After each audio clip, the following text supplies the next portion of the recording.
I'm David Wiseman, and I am the Director of Business Development at Scoop.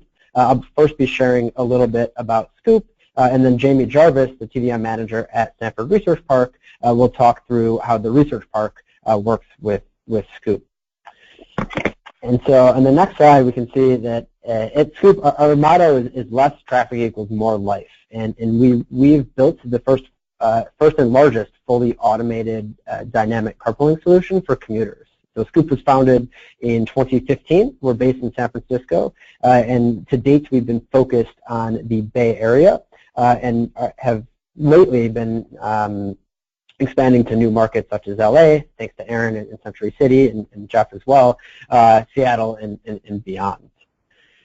So on the next slide we can see that the Scoop app is designed to be a flexible and automated. And so you schedule trips one at a time, and Scoop automatically matches you. Diversity with respect for all its citizens.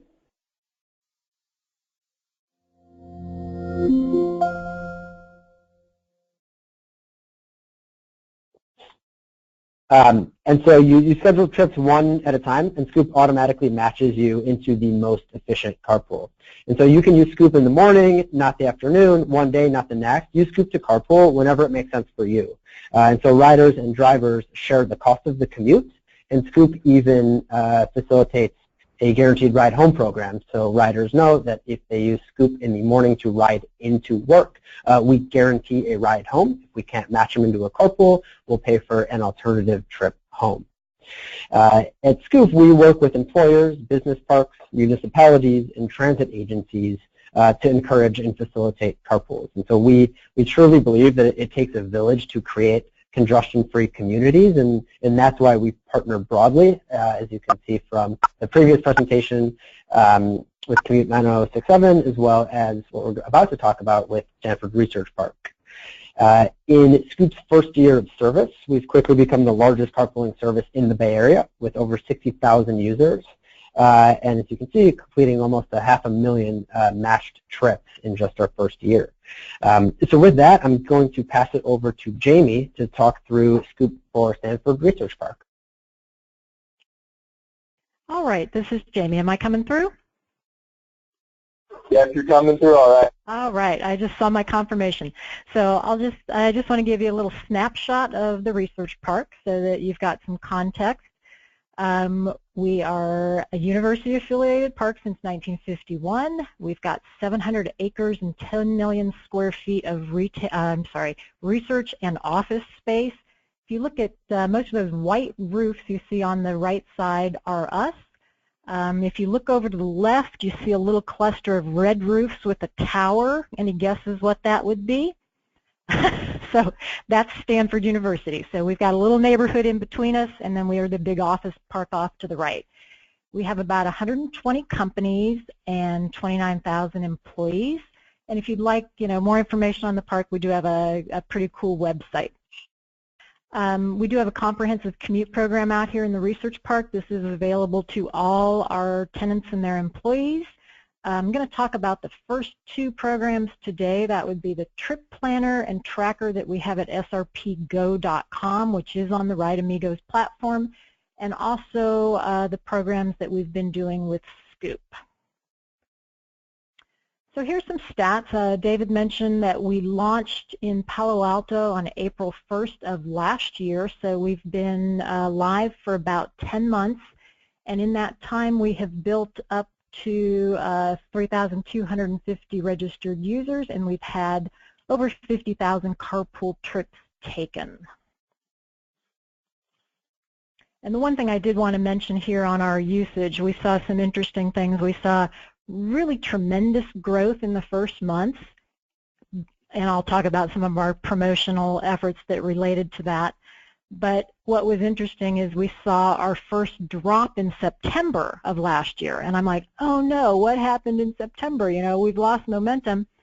And fortunately, some of my employers and some of the contacts that I had that were using Scoop said, oh, it's because the interns left, and they really loved Scoop. So that was a good data point. So we did recover. October was actually the best month we had last year. So we recovered from the interns leaving, but it was kind of an interesting data point for us.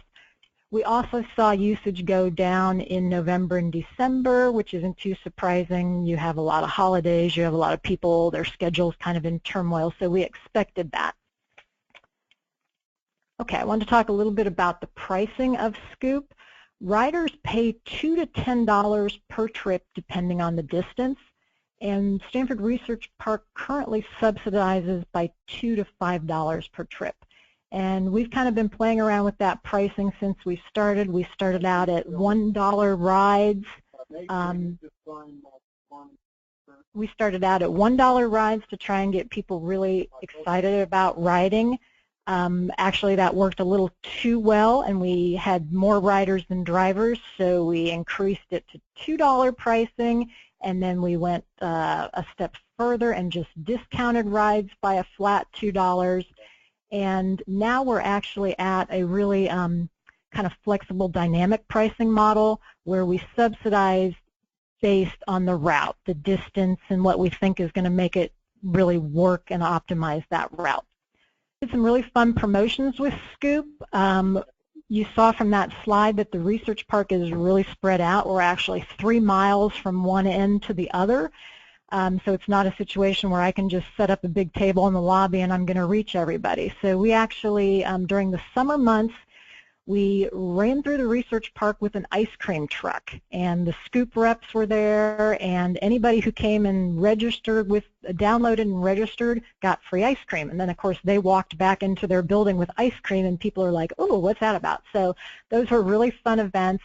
Those did a lot in helping us build critical mass, because in order for Scoop to work well, you need to get a lot of people in quickly. Otherwise, people get in and they don't get a match and they don't use it again.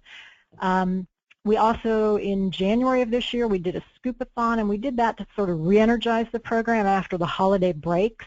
And this was 10 days of prize drawings for people who would request Scoop match lists, and then they would get entered in the prize every day for that. And the prizes were focused on, kind of the theme was be an office hero. So it was things that you would win for your office. So it would be a pizza party or flowers or movie tickets or something like that. The idea being to get, visibility within the office for these commuters. And the last thing I just wanted to talk about is how this relates with the RideAmigos platform. Here's a picture of our dashboard page. And you can see what I consider the traditional ride matching is on the right. So somebody's entered into our RideAmigos platform that they're interested in carpooling, and they're going to see the more traditional model, the fixed carpools a couple days a week, same people coming and going. But then you'll also notice we've got the banner up for Scoop. I think these are very complementary approaches.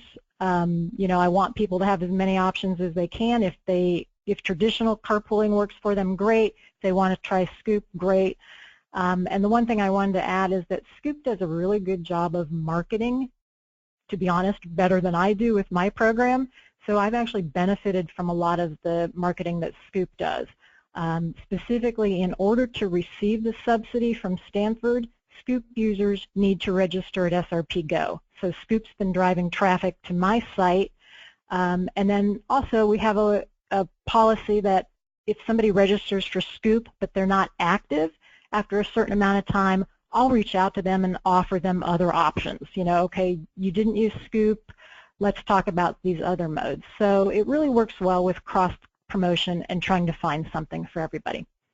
That's all I have, and we'll take questions if there's time. Yeah, thank you, Jamie.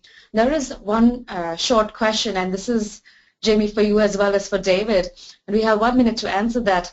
Does Scoop mean you will carpool with people outside of your organization as well as within the organization? So is it organization specific, SRP specific? How does that work?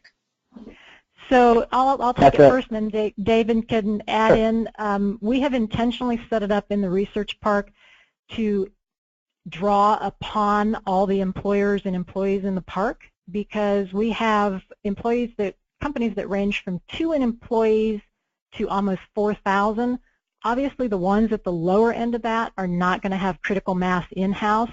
Even the larger companies, when we can draw on 29,000 employees instead of just theirs, they're going to get better matches and have more options. Great. Yeah, and if I could just add to that quickly, the way that Scoop works, we are an open platform, and we do that purposely because we believe that using Scoop as a carpooling solution shouldn't just be if you work for a large company that partners with Scoop. And so across all of our markets, really anybody can sign up and use Scoop wherever we're open. We just work with large companies and office parks to build critical mass, and we'll try to match two people from the same company or office park if we can, for all sorts of reasons. So, thank you. Yeah, fantastic. This will help a lot of organizations and a lot of TMAs, TMOs, or large council of government as well in understanding where the boundaries lie and what your employees prefer as well. So thank you for answering that.